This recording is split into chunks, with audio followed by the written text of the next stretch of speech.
শুভ সকাল। আজ সকাল সকাল লেবু গাছকে ভাত খাওয়াতে চলে আসলাম। চতুর্দিকে দেখছি সবাই লেবু গাছকে ভাত খাওয়াচ্ছে, তার জন্য ফুলে ফলে ভরে যাচ্ছে। তো আমিও একটু ট্রাই করি, দেখি। আসসালামু আলাইকুম, কেমন আছেন সবাই? আমিও ভালো আছি আলহামদুলিল্লাহ। তো দেখেন আমার লেবু গাছকে ভাত খাওয়ানোটা। তো লেবু গাছে পচা ভাত দিতে হয়। তো আমার 2 দিনের বাসি ভাত রাখছিলাম দেওয়ার জন্য। তো ভাত দেওয়ার আগে লেবু গাছের চারপাশে কম হলেও 4 ইঞ্চি ডিপ রেখে গর্ত করতে হবে, মানে তার মধ্যে ভাত দিয়ে সুন্দরভাবে ভাত দিয়ে দিতে হবে এবং ভাতটাকে সুন্দর করে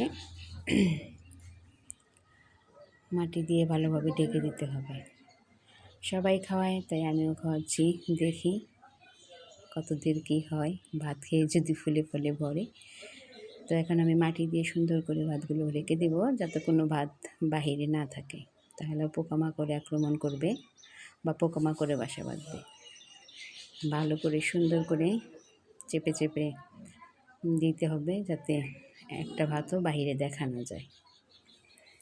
চতুর্দিকে এত সরাসরি লেবু গাছকে ভাত খাওয়ানো, তো আমিও দিলাম, দেখি আল্লাহ কদ্দুর কী করে। তো যাই হোক, জানি না কেমন লাগে আমার ভিডিও আপনাদের। যদি ভালো লাগে অবশ্যই আমার চ্যানেলটা সাবস্ক্রাইব করবেন, লাইক করবেন, কমেন্ট করবেন, আমাকে সুন্দর সুন্দর উপদেশ দিবেন, ভালো মন্দ জানাবেন। তো এবার আমি একটু পানি দিয়ে দেব চতুর্দিকে।